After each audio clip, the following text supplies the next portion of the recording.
Nevada, the great silver state and the gold. New tales of Nevada, the stories, people working hard to make a home. Old tales of Nevada. Hello, everybody. Welcome to Old Tales of Nevada, past and present. Glad to have you with us this week. We have a great show in store. It's our 150th anniversary of Reno, and we have one of our prominent families. Plus, we're going to talk to General Reno, the namesake for Reno, Nevada. So stay tuned. We'll have the whole story after this. Hi, I'm Hugh Roy Marshall from the Marshall Mint, Virginia City and Reno, Nevada. I'm to introduce you to the Let 'em Run Wild Horse Mustang series, which depicts the Wild Mustangs herd running free, mare and its foal, the Wild Mustangs fighting for love. These ingots are a limited edition double-struck product on 1 troy ounce 3-pine silver and are only available at the Marshall Mint, Virginia City, or Reno, Nevada. Get your piece of history today.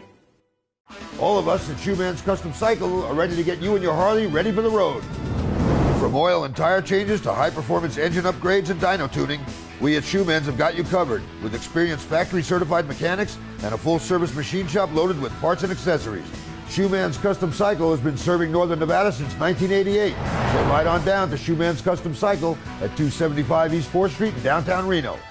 Shoeman's Custom Cycle, we're the biker's bike shop.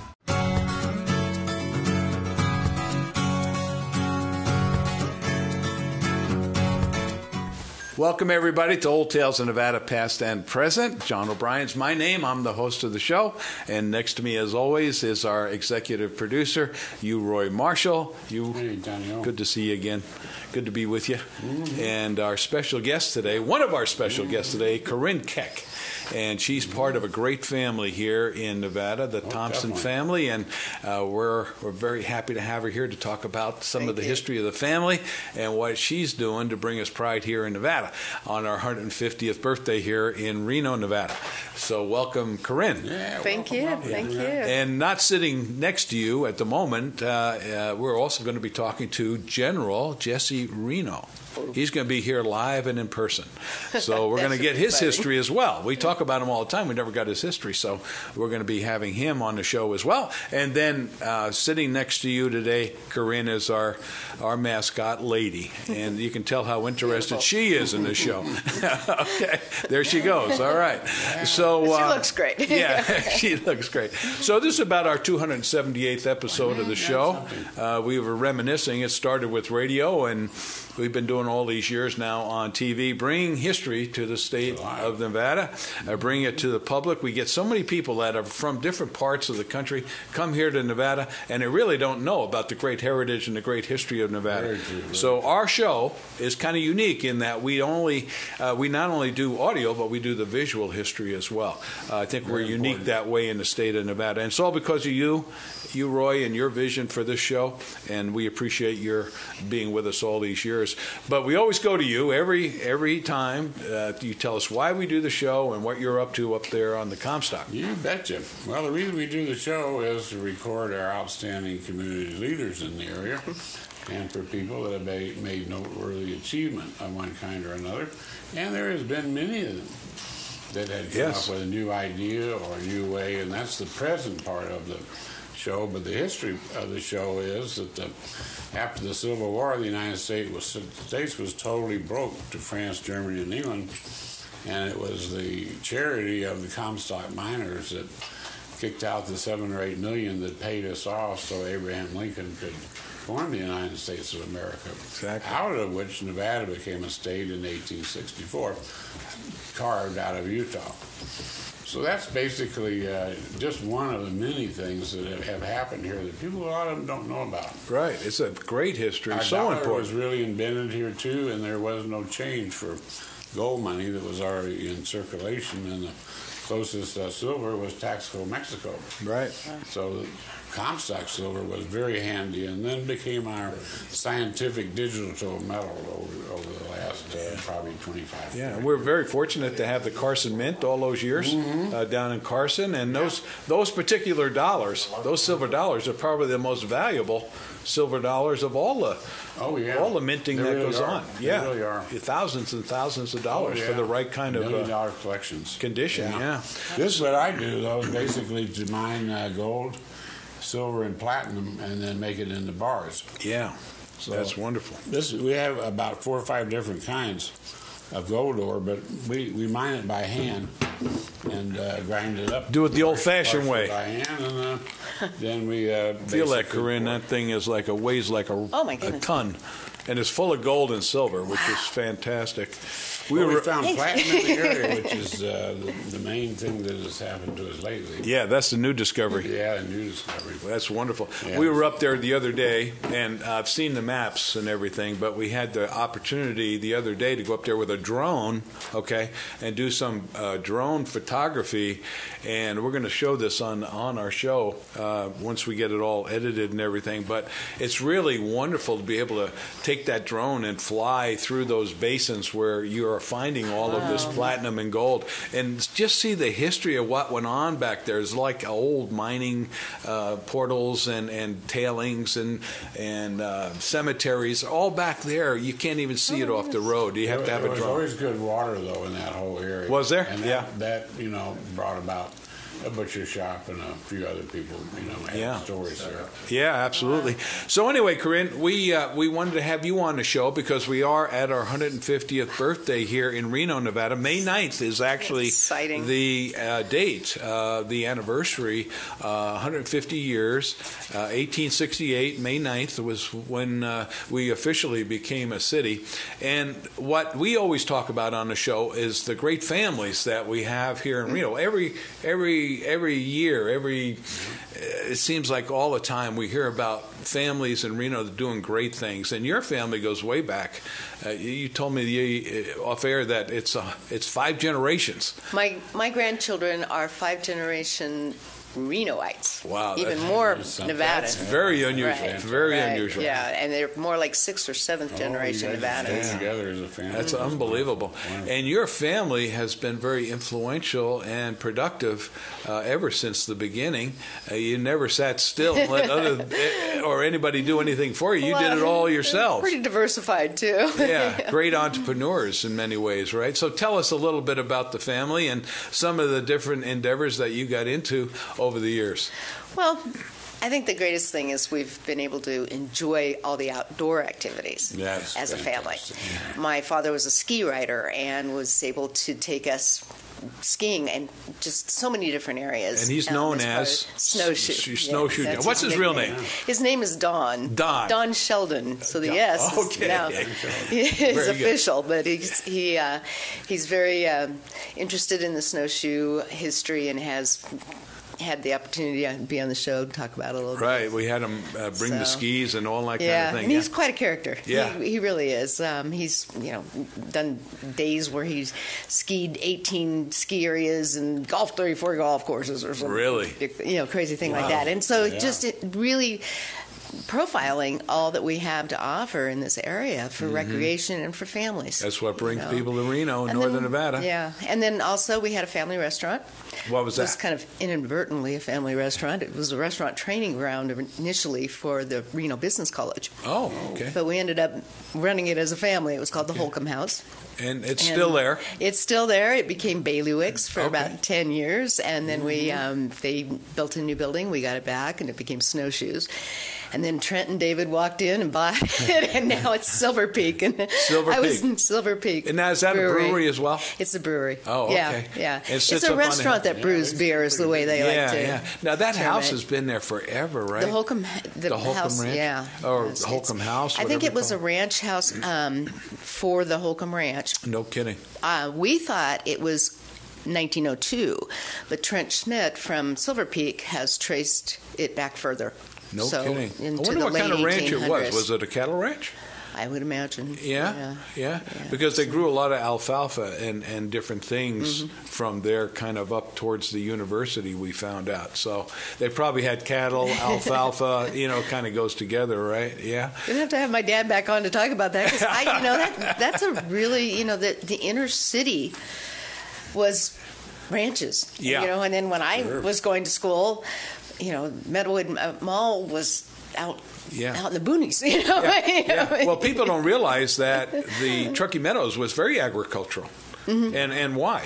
It was because they had to support the Comstock, the miners on the Comstock. So that's how it really got its start, and its importance was for that.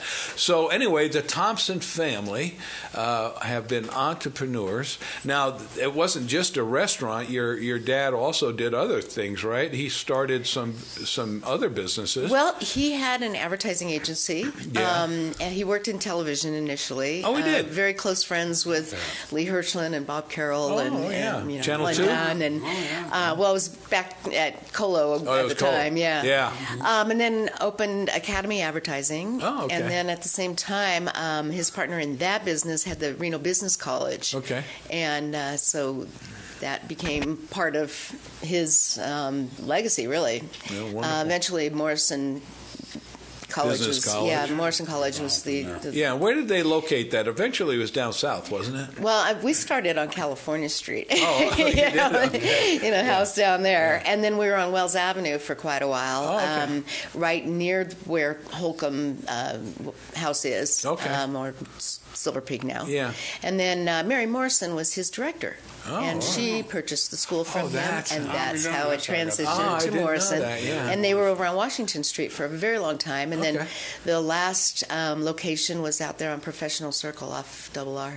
Yeah, off Double R. That's where I remember it there, So what kind of curriculum did they have at the college? Was it all surrounding the casino?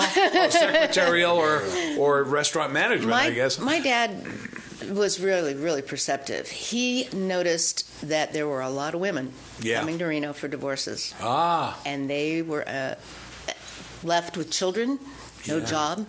So he worked closely with the rehab programs, too, to educate women primarily in stenography and different secretarial trades. Women and men, of course. And then we actually opened the restaurant that is now Silver Peak. That was originally a daycare center. A daycare center. So that we could take care of the kids during the day, so that women could go to school. Because it was difficult. I mean, how do you go to school and pay for a babysitter? That's very visionary. Yeah. Back in those days. What years are you talking about there? 74. Oh, no kidding. Yeah, somewhere in there. Because there wasn't that many women in the workplace back in those days. No, not really. In so those 74, kind of jobs. 75, 76. Wonderful. Yeah. So you must have, and your siblings must have picked up the gene, right? Because it seems like all of you are involved in some kind of entrepreneurial endeavor. We are. So tell us about it. Tell us your sister, Cammie. My sister, Cammie Thompson, has been in the music industry her entire life. Now she's doing quite a bit of theater. She's finished a production at Baruca, and she's got another one going. Wow. But she has always maintained that integrity of, I'm going to not only hone my art, but basically preserve the art of jazz music. That's her passion. It's difficult. She's got a great voice. Oh, she's got an amazing wonderful voice. She's a wonderful person. Yeah, we're going to run out of time here on this segment, so let's take a break, and we'll come back, finish the story on Cammie, and I want to find out about what you're doing. Okay? Sounds on great. Old Tales of Nevada, Past and Present. Stay tuned.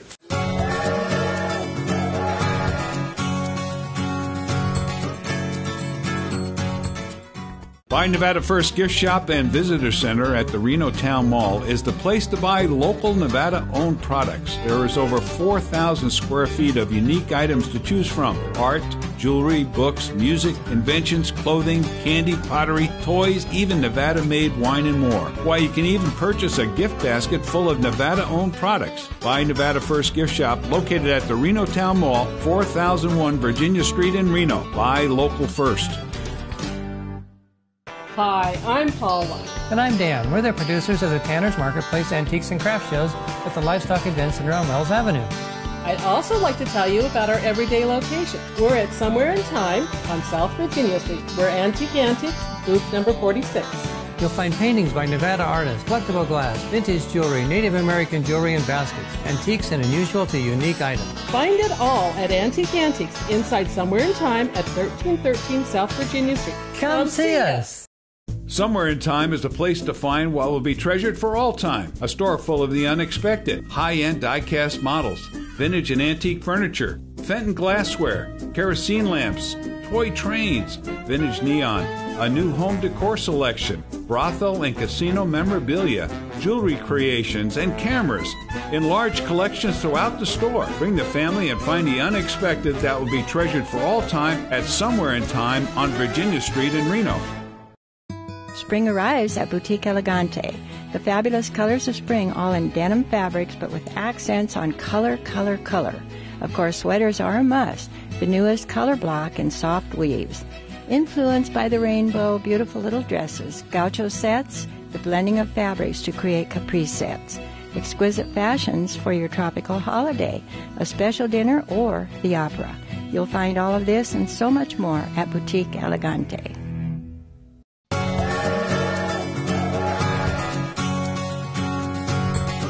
We're back here in Old Tales of Nevada, past and present, having a great show. Yep. It's the 150th anniversary of Reno, Nevada, coming up here on May 9th. There's going to be a big celebration over there at the field, at Greater Nevada Field. There's going to be all kinds of vendors and celebrations and history about the city of Reno.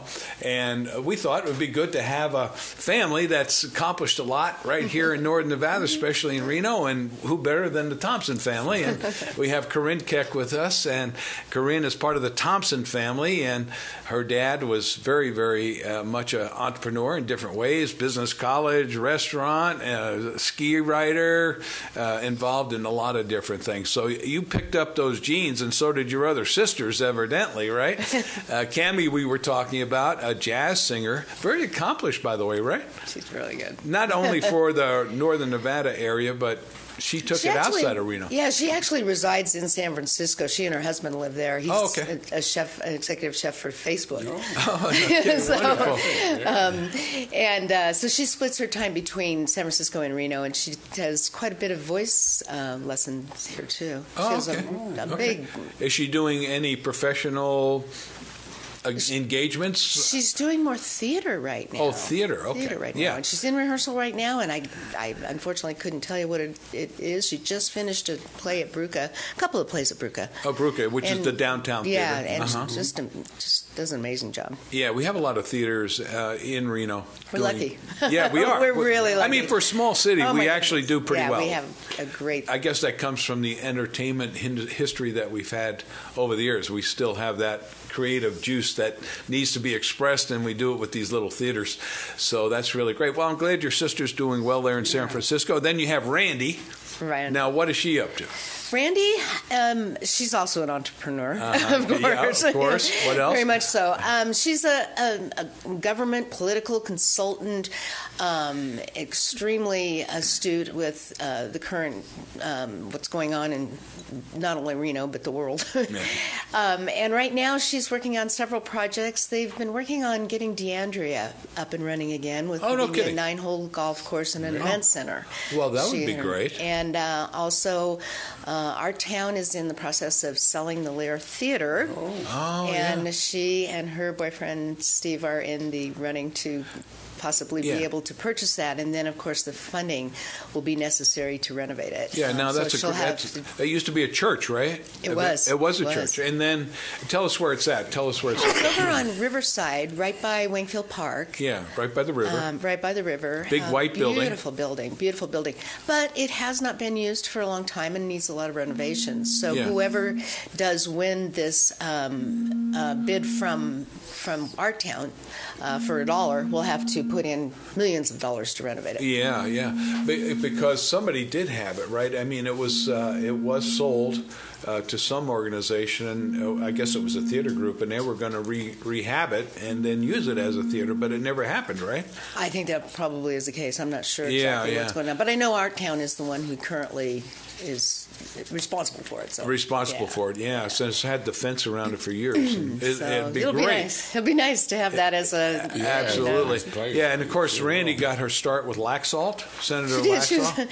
She was an intern in Washington, D.C., worked for the Department of Energy there, helped to do some lobbying to raise funds for the Super Collider, and then when that basically dissolved, she moved back to Reno, and she's been working on different projects ever since. Yeah, I remember Big she was projects. involved with Yucca Mountain. She was was. pretty out there on that, on TV and radio. Yeah, just to educate people about how important that is. Yeah. That facility could be and should be for Nevada. Right. Quite a gold mine of itself. Well, it could be. It could be. I don't think they're doing anything with it right now, according to a guest we had. It's just been a so few weeks ago. controversial, and people don't understand. Right. You know, they just they have fear of it, but they don't understand that there's really not a fear to worry. It's really not as dangerous as it could be a big economic boom for huge. For at least southern Nevada, if not northern Nevada. The whole state. Yeah, the whole state would benefit there was funding that was coming to the state from the government that would have been very significant. Yeah, I mean, dollars in every. So the family is very diverse, going in different directions. So let's talk about you now. You have been involved. I've known you for a lot of years because you were in media, as was I, with the different radio, TV, and that sort of thing. So tell us about your life. I sold television back when you did. Until about right. 96, and I opened CCAC for marketing. Oh, that's right. And I've had the opportunity to work with a lot of nonprofits through the years in helping them develop revenue for their special events. Wonderful. On top of running a full-service advertising agency. So yeah. it's been a great career. I have just recently transitioned, though, with all the changes in media and some other financial circumstances. I now have a appointment with Farmers Insurance. I'm working with John Bersanti, another all right, old, so if you need car insurance, another old Reno family. But that's what I'm saying. I mean, that agency's been around for 40 years. Yeah. John's been joined his father 27 years ago. Isn't so that it's amazing? Nice to be part of another legacy. Yeah, for sure, We've got a lot of those old line families in Reno, for sure. But I do remember you from the media days, and you still involve yourself with different special events I do. that are going on. I think it started with the state fair back in about years ago. Yeah, a long time ago, 96 or so. Yeah. But I've been working with Cinco de Mayo Festival. Yeah. Off and on for many, many years, even when they were over in Victorian Square, and it was a locations. Nevada Hispanic Services event at that time. And then Jose Valencia. Right. He started Los Compadres and has some other restaurants. Yeah. He took it over when Nevada Hispanic Services just couldn't do it. They didn't have the manpower. Yeah. And he took the risk, and it's been going well since about 2010 over at Grand Sierra. And they've really embraced it, haven't they? They Grand have. Sierra? They've been a great partner. Yeah. They've been a great partner. We utilize an outside parking lot. They're very accommodating to let us have that whole parking lot for many days. Because Camelot Party Rentals comes in and strikes that operation. They handle the infrastructure, and they do an amazing job. Yeah, and then not only outside, but they do some things inside the hotel now as well, right? As far as entertainment? Grand Sierra does. Yeah, yes, Grand Sierra. Yeah. Mm-hmm. But we set up tents that are, so our vendors don't have to bring their own shade structures or anything like that. We don't have to worry about the wind blowing them away. Right. Camelot comes in, and it's a pretty big setup. So they give deal. us that parking lot for many days. Now, that's a very interesting festival because it's wonderful. Celebrated more by the gringos than it is by the Hispanics, right? Well, that weekend, everybody speaks Spanish. Oh, okay. Yeah, that's for sure. And our attendees are primarily of Latin descent. But it's amazing how the families embrace their culture, and we're able to preserve that culture with Mexican dancing horses. Yeah. I don't know if you've ever seen them, but they're amazing, beautiful animals. Beautiful, yeah. And then we have boxing. And then we have some really, really big names in Mexican Cinco de Mayo, was that created by the beer companies? Or, I mean, what's the original, point of origin there? Was the Battle of Pueblo, and that's what the celebration, the date is. But sincerely, I don't think they celebrated in Mexico or any of the South American locations as much as they do here. Yeah, so. yeah. I think it's become a beer company type of But celebration. the thing I love about Cinco de Mayo Festival is that it is Northern Nevada's largest celebration of Hispanic heritage. Oh, that's good. But it also gives us the opportunity to preserve that heritage and that culture, and to bring families together to really embrace it. Yeah, and it's more fun in nature than their real big celebration is the Independence Day, which happens, I believe, in September. Right? Yeah, September 16th is really, as far as Latin America goes, it's a birthday for many countries. Right. And now, are they they still doing that at UNR? They used to do it out there on the Commons, or the what do they call that area there? We've done Hispanic Heritage Days in the past with Nevada Hispanic Services, and we've also done the Adelante Awards, which is acknowledging the Hispanic leaders and employees and so forth. But those events have basically sunset at this point, as far as I know. Yeah. Oh. And I don't know if the Center for Cultural Diversity at the university is doing anything this year or not. Because I remember being up there. I used to work in the Spanish. And then the Wells Avenue group does some celebrations as well. Right. Well, so anyway, you're involved in a lot of different things. It's fun. It's fun. You wake up Variety every is the day. spice of life. Yeah. Well, I think that's what's really great about Reno is you can get involved in so many things. Yeah. And start businesses and special events, and you cannot do that back east. I'm telling you, in the big cities, they have so many regulations and they want so many things before you can ever start anything, right? Where Reno is still wide open. That's what I really enjoy about Reno. If I have an idea for a business, it could be a TV show, right? Like we started 8 years ago. We just go start it. Well, you can get a lot of support because we are a real community, and we're families. And, it's funny, my mom's name never comes up, Norma Thompson. But none of us would be anywhere, obviously, without her. And she is an amazing woman. And to hold my dad up all the time, with all his highs and lows and busy he goes and going here and there. And was she involved in the businesses as well? Yeah, she's been very helpful in the business, very involved in the restaurant. And then they've done quite a bit of traveling and covered the Olympics and different things like that together. So wonderful, yeah. That's great. Well, that's just great. And you have how many children yourself? I have two. You have two? Yeah, I have a son and a daughter. And they live here in Reno? My daughter now lives in Reno. She was in Truckee for many years. She works for Truckee Tahoe Lumber, another long-time family business. Absolutely. My son and his family are actually in Arizona now, but this makes my grandkids, my daughter's children, fifth-generation Renoites. So, great. Very unusual for that to happen because many of us come from other parts of the world. He's from Houston, I'm from Jersey, I've had so many people through the years say, "Wow, I've never met a native Renoite," because we are such a melting pot. Yeah. Well, listen, Corinne, we're so happy that you took some time out of your day to come visit with us on Old Tales of Nevada.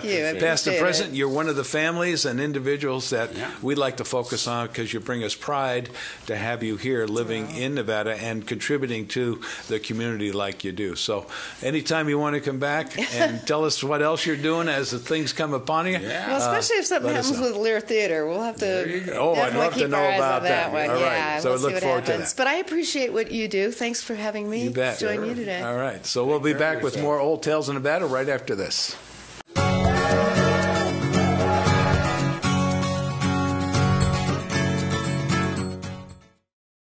Spring arrives at Boutique Elegante.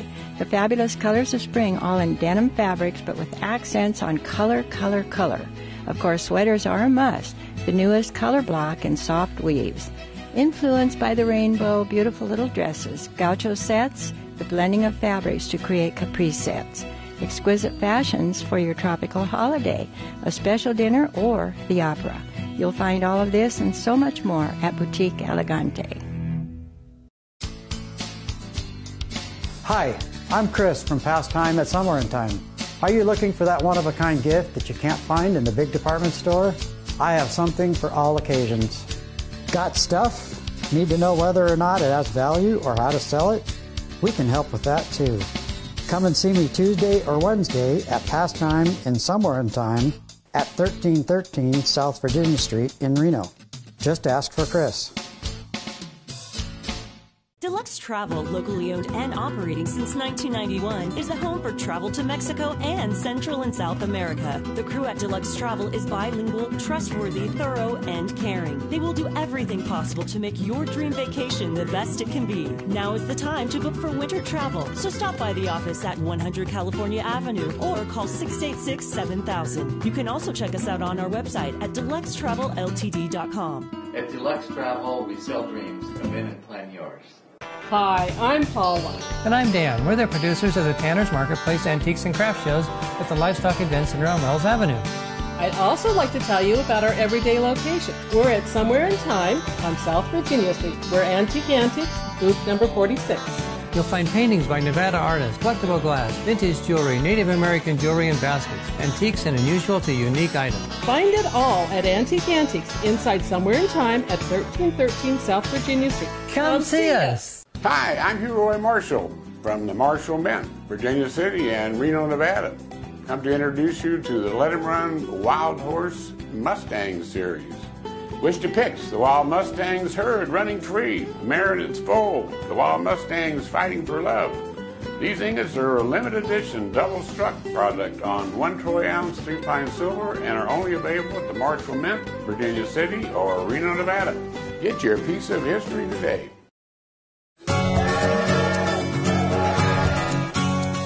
Welcome back to Old Tales of Nevada, past and present. Just to remember who we all are, I'm John O'Brien, the host of the show. Our executive producer is Roy Marshall. And if you look over further, we have a very special guest. Brought him back from a long time ago, General Jesse Reno. What was the name again? Jesse Reno. No, John O'Brien. John O'Brien. Okay, so Roy Marshall. Yeah, I know Hugh Roy from seeing him out there on the desert. Oh, on the desert, you do. Wow, that's really good. Well, we're sitting in the museum room of the Marshall Mansion. It's lovely, isn't it lovely? And you fit right in with that museum motif, you know, because you come back from a long ways. Hugh Roy was just showing me this wonderful piece from 1600s made in Spain. Yeah, pretty close to when you were born, probably. Oh, right? not so much, but seemed like I brought a couple things like this home for the kids after the Mexican-American War. But, very nice, very nice. Oh, it's gorgeous. Yeah. Well, here's the thing. We brought you back because we are celebrating our 150th birthday here in Reno, Nevada. I heard that. And I don't know if you're aware of it, but Reno, Nevada was named after you. As well as Reno, Oklahoma. Yes. Reno, Pennsylvania. Yes. And also El Reno, Kansas. El Reno, Kansas. Yes. But they don't have a celebration like you guys. Yeah. Well, no, we always do it better than anybody. Sure. But here's the thing: your family originated not in this country, some other place, right? Where? France. And your original name was what? Renault or Renault, as they say nowadays with the car. Remember the car? Yeah. Yeah. Were they part of that business? No. So you came to the United States, the family, and how did you come to have the name Reno? Well, we wanted to anglicize the name, like a lot of immigrants do, just to fit in, make it easy. Yeah. Yes, exactly. All right. So where did you originate in the United States? What particular part of the country? Wheeling, West Virginia was where I was born. Oh, okay. All right. What year? That was, I know to think about it. It might have been on my horse driving license. You're only, how old are you now? Your memory tends to fade after a while. Yes, it was 1823. 1823. Yeah. All right, very good. Early. So you grew up in West Virginia, and you went to school there, evidently, or what? Yes, and I excelled in mathematics. Oh, mathematics was your specialty. Well, my pop always said work hard and work efficiently, and mathematics just seemed to be a fit. Oh, okay. All right. So how did that help you in your career? So much. Where did it take you? Well, it took me to West Point. West Point? Yes, and I had a lot of classmates. I graduated class of 46.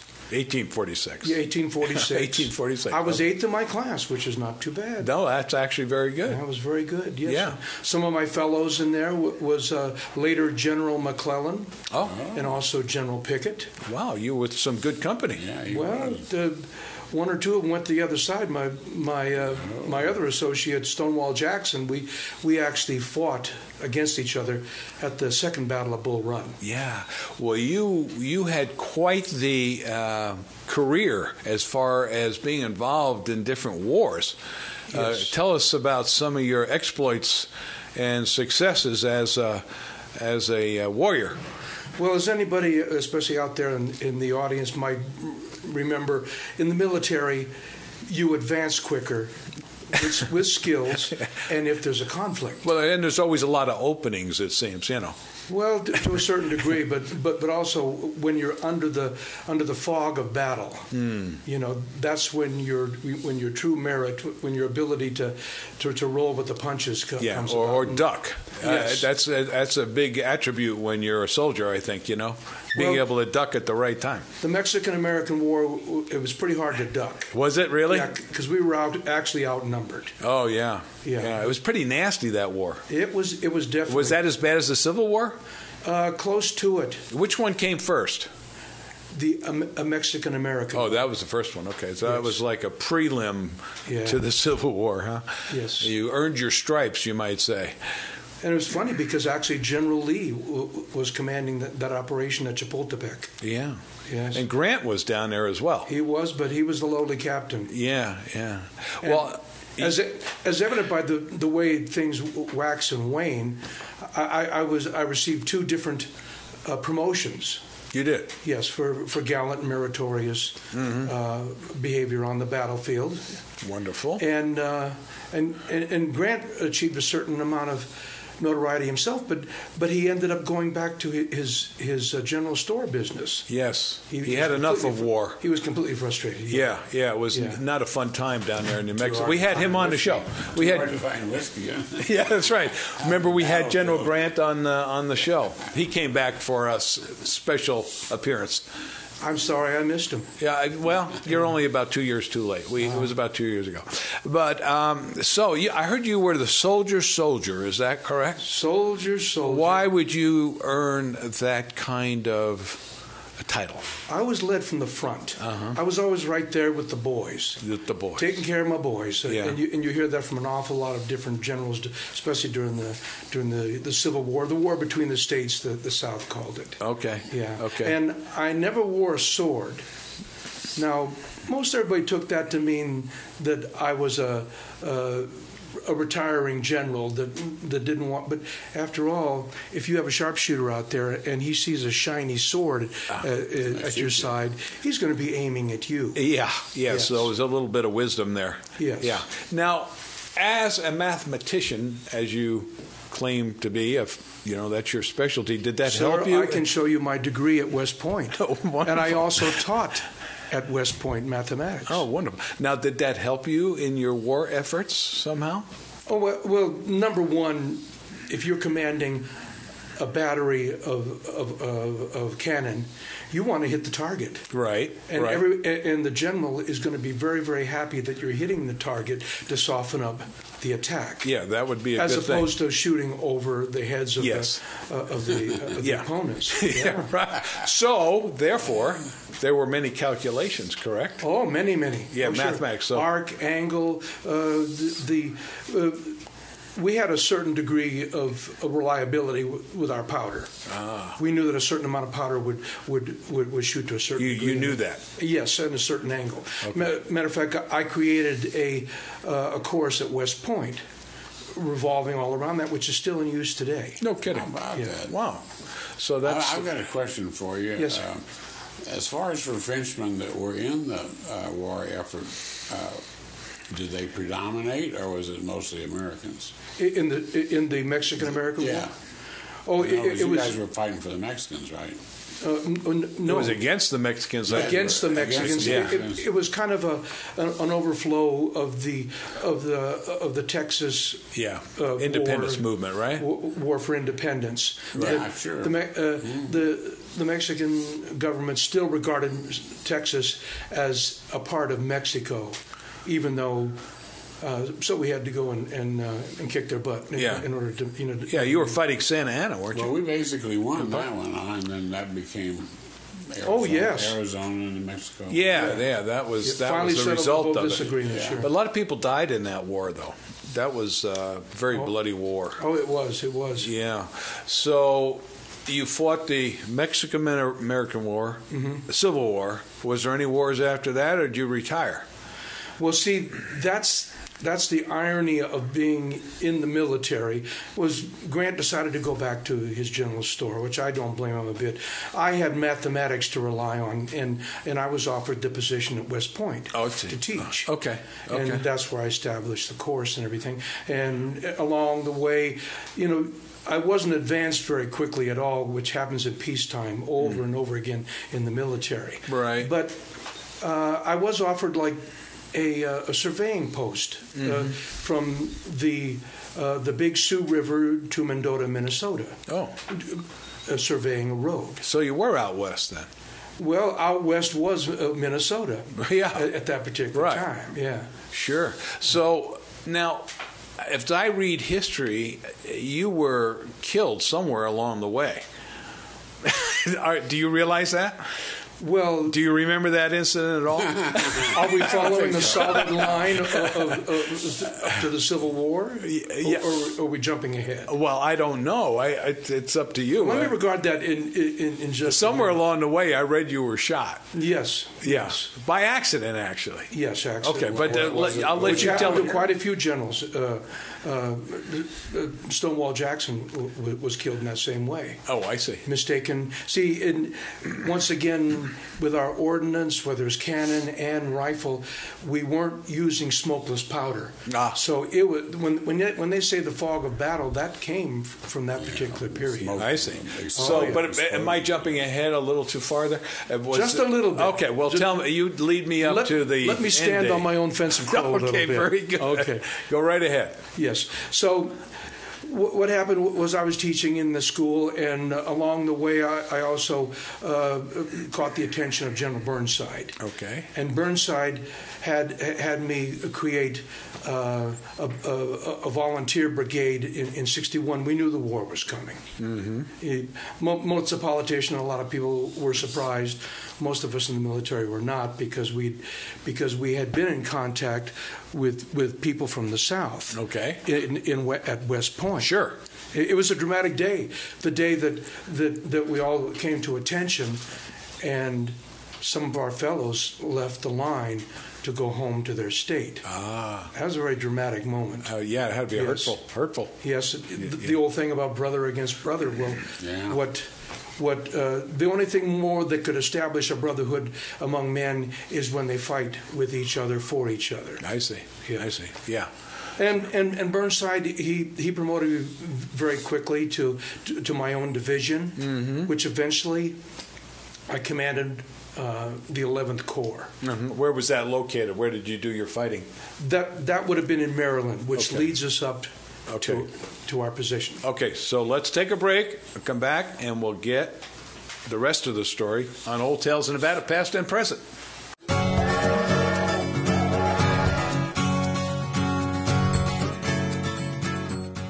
You have got to come and see our bridal designer collection here at Precision Diamonds.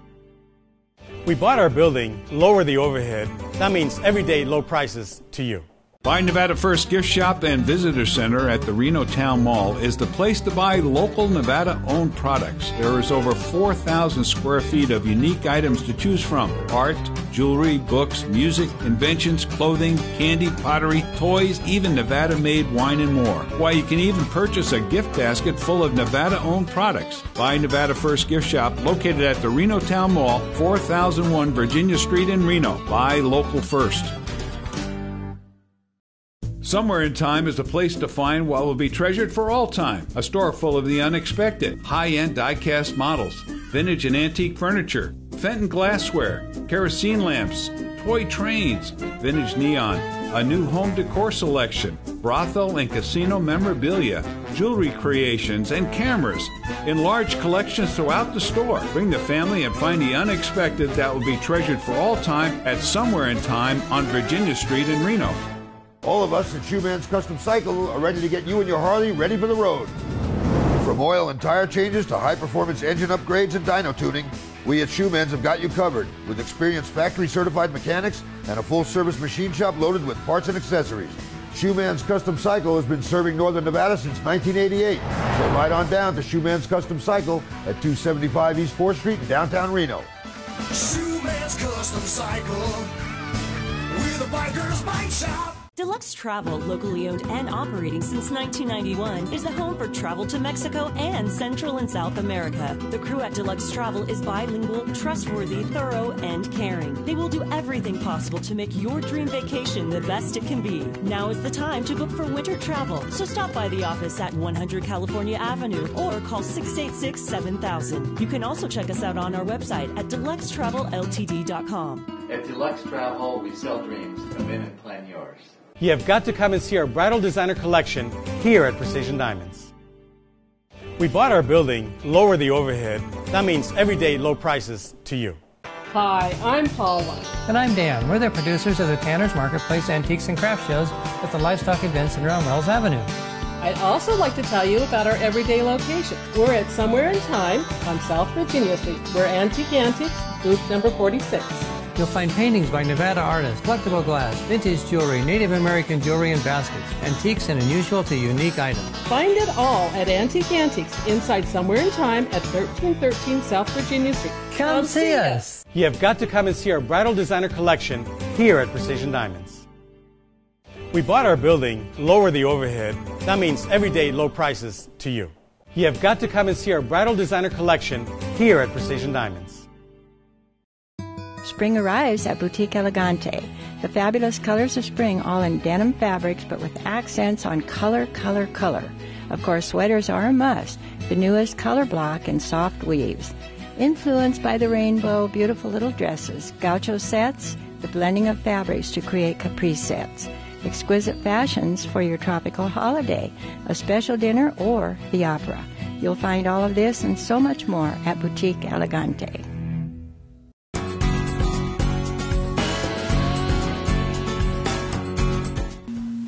Welcome back to Old Tales of Nevada, Past and Present. We're to our last segment here, and we've been celebrating the coming event of May 9th, celebrating the birthday of Reno, Nevada, which is named after General Reno, and so we're very privileged to have him come back after all these years to fill us in on his history, as well as why Reno was named Reno after you.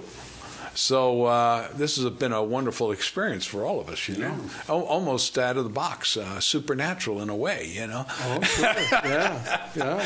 So anyway, you were telling us as we left the segment there that you were running your own division, right? Yes, I was. I had Burnside had given me a division, which is roughly 5 brigades, and I did so well with it that he promoted me to. By the time the conflict started, I became commander of a corps. Oh, okay. Yeah. Very good. How many men would that be? That would be almost 20,000. 20,000? Yeah. Wow. Okay. Between 11 and 20. Okay. So there you were. And where did you go from there? What happened? Well, we had the several run-ins with the Confederates and to Lee's tribute and Jackson.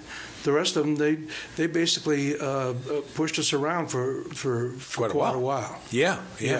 So am I getting ahead of myself when I asking you how you came to your demise? Well, in the fog of battle, so much... The terminology actually comes from this period because it was not smokeless powder. Right. When you'd fire off 3,000, 4,000, 5,000 rifles plus cannon, you have a fog that is impermeable. You can't see through it. Right. And unfortunately, one of my men became confused But it was actually typical. Jackson suffered the same demise. Wow. Yeah. Wow. Oh, your own man shot you. So your own man, it was a rookie, I understand. Well, I never got into that. You never asked. Never got that far, huh? No, but Yeah. it was kind of interesting because I was taken by stretcher back to General Sturgis's headquarters. Okay. He came in and I didn't look like I was ready to go, and he asked me, well, are you going to get up and join the rest of the battle? I said, well, hello, General, but I'm dead. I spoke so naturally, he thought I was kidding. He thought I was joking. Right. And I said, no, I'll be gone, and in a few minutes, there you were. Expired. Wow. That's right. Wow. What an end. What an end. It was. But what a legacy you left. Yes. Because your history became known to many, many people all over the United States. Yes, and Charles Crocker was he was a devout historian. He loved history, and frankly, my name was not up there in the top 10. Right, but you were definitely known. I was well known among my fellows. Right. Yes. So there over time became settlements in the United States, and they needed a name for the city Reno, or town. Oklahoma, Reno, Pennsylvania, and Reno, Nevada. Reno, Nevada. So the question comes to mind, why would you be the namesake for Reno, Nevada? Because you had really no connection to Reno, Nevada. No, I didn't. But there's the irony again. It seems like irony was always through my whole life. I have to mention one thing about my son, which I'm very proud of, Jesse W. Reno. Okay. He was the first. He did well with mathematics as well. Oh, good. Some of my DNA must have come through. Yeah. He invented the first operational escalator. Oh, did not know that. Yes. Wow, very nice. Yes. Boy, where would we be without escalators, huh? Where would Macy's be without an escalator? We had a little joke in the family that our next door neighbor was Otis.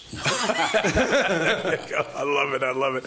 So tell me the story, if you can recall it or if you're aware of it, about how Reno became Reno. Why did they choose your name over any other name? Well, there's the irony that I could say that it was because of all my gallant and meritorious service to the American cause, but actually Charles Crocker did appreciate that, but when he looked at Lakes Crossing, it was too long to fit on a train schedule or a train ticket.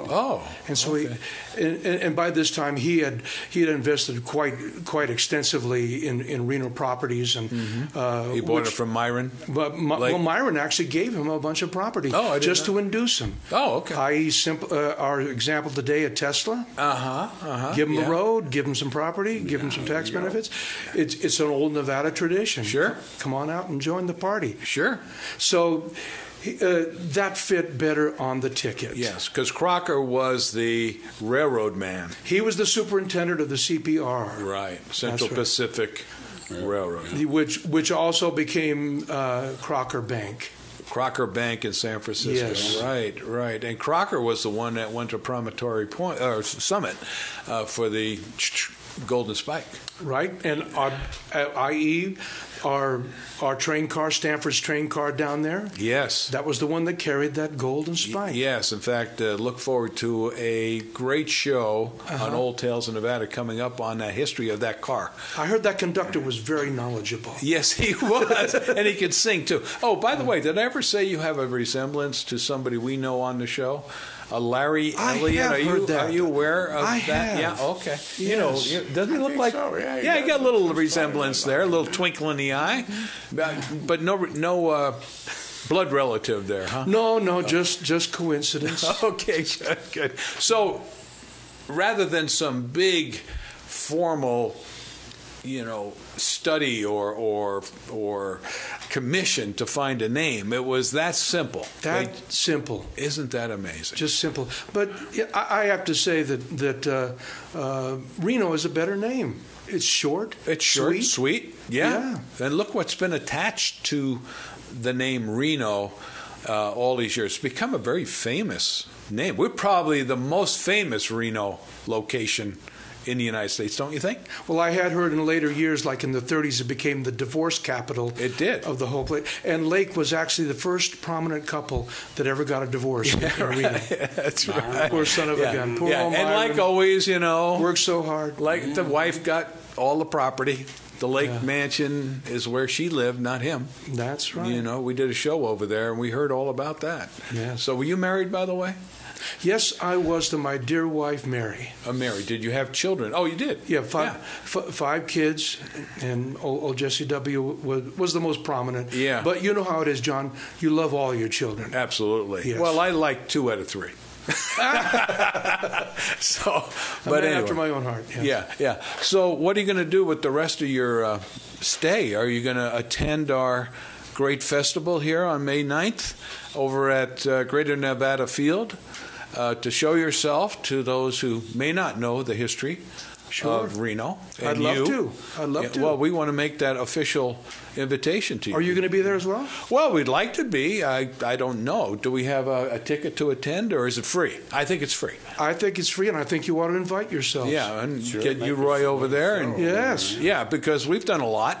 You have. I mean, who else has interviewed you? Recently. St. Peter. St. Peter. As I approached the pearly gates. Yeah, that's right. Yeah. I imagine you got a pass. Oh, I did. Yes. I did. Yeah. Yes. So, because after all, he was a warrior himself. That's it. That's yes. right. He was. He yeah. was. So good. Well, we'll look forward to seeing you there.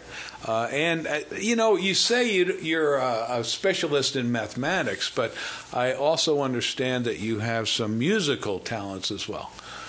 Oh yes, I all those years of teaching math, it was a nice release. Yeah, in fact, I understand that you've been thinking about our 150th birthday. Yes, and that you put together a tune in remembrance or in honor of our 150th anniversary. What do you think? Reno Coming Home. It's Reno Coming Home. The city of the trembling leaves. Ah, I see. Did you collaborate with anybody on that, or did you just come up with that all on your own? I had the whole heavenly host to help me.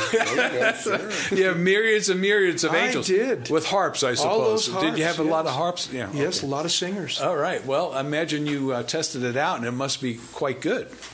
I like it. It's catchy. Catchy. Well, listen. And short. Nice. Well, why don't we, end our segment here? And thank you for being here. Yeah, and thank our audience for being with us. And end with our with our wonderful tune created by General Jesse Reno. Yes. For the celebration of Reno's 150th anniversary here on Old Tales in Nevada, past and present. Fantastic.